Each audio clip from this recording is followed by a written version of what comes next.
imkanı da çatmasa demək Bu olar. icazə məsələsindən bir üzr istəyirəm, kəsirəm. Mən çox bu icazə məsələsində bilmirəm fikrim yanlışdır ya düzdür. Mən bu icazə söhbətini ləğv eləmişəm. Mən heç kəsdən icazə almıram. Yox, biz xoşuma gələn kiminsə mahnısı varsa, gedirəm, oxuyuram, ondan sonra sözü varsa gəlsin danışaq. yox bilirsiniz olmur da.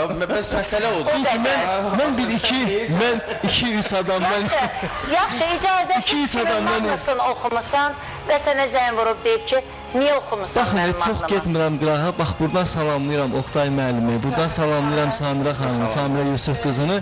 Bax, mən o mahnını icazəsiz oxudum.